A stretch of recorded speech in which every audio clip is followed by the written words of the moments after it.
Happy Tip Tuesday. Thanks for joining us this week. Today we are talking to sellers and we want to answer the question, what happens after you accept an offer?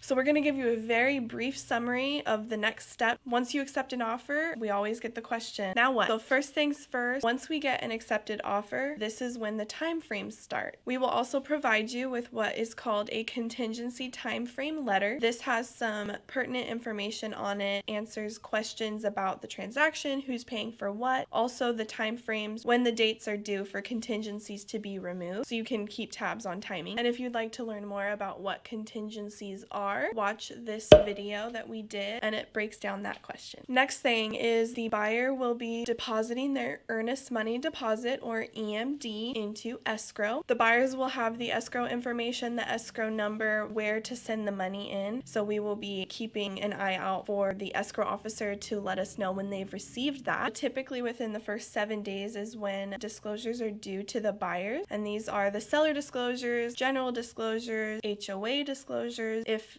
the property is within an HOA. If you'd like to learn more information about these disclosures and what they are and how to fill them out, watch these videos. We have quite a few all on disclosures, so definitely check those out. When filling out the disclosures, we can meet with you in person, we can meet with you via Zoom or over the phone to help you review these disclosures. The appointment usually lasts about an hour and a half to 2 hours because there is quite a bit of information to go over, but we try to get them all done at one time so that this is the last really long appointment that we'll have to have when reviewing and signing all of the documents and disclosures to send over to the buyer. Also, we will be hearing from the buyer's agent about the inspections that the buyers have opted to get. Yes, the home is being sold as is, but it is subject to buyer's investigation rights. There's a bunch of different inspections that buyers can opt for. The most common are a home and termite. So the buyer's agent will be letting us know when they have those scheduled, and if the home is occupied by tenants or the seller, we'll try to coordinate the timing so that it works best for everybody. A home and termite inspection typically will take anywhere between 2 and 4 hours. Another thing to expect is that the buyers will meet the inspector at the property. That's very common, so that the inspector can give them a little run through of things that they've found. And usually the buyer's agent is the one that provides access to the home for the inspectors and then is there through the process and when the buyers show up to meet the inspector. And yes, we know sellers sometimes are hesitant about buyers getting inspections, but it really is for the best because the more the buyer knows about the property, the less liability. So it's better to let them get their inspections, find out what they're getting into, and then they're happy whenever it closes and they know everything up front. The next thing is the appraisal. If the buyers are obtaining a loan, then most likely they will need to get an appraisal on the property. The appraiser will usually call us or the buyer's agent to schedule time to get into it. Usually it's about a 30-minute time that they'll be inside the property and evaluating it. So that is another thing that we'll be notifying you here sometime soon, is when the appraiser will be scheduling that appointment to go look at the home. We also recommend that you're not present when the appraiser is doing their evaluation. They are licensed appraisers. It is their job. It's better to just not interfere with what they are evaluating. Now, something that is very important to make sure of before the appraiser goes out to the property is to ensure that the home is in compliance with government standards. For example, there needs to be smoke detectors in the hallway and in each bedroom. There also needs to be a carbon monoxide detector on each story, and the water heater needs to be anchored, braced, or strapped. Make sure you take care of these items before the appraiser goes out to the property. That way we don't have to try and resend proof that we did those items for the appraiser to clear it. And while you're looking for compliance items, it is good to go ahead and check if there's any other things that need to be in compliance. For example, it varies by county, but there are water retrofit standards. So ask us in advance and we will let you know what needs to be changed. This isn't something that the appraiser is going to look at, but it still has to be done prior to the close of escrow. And after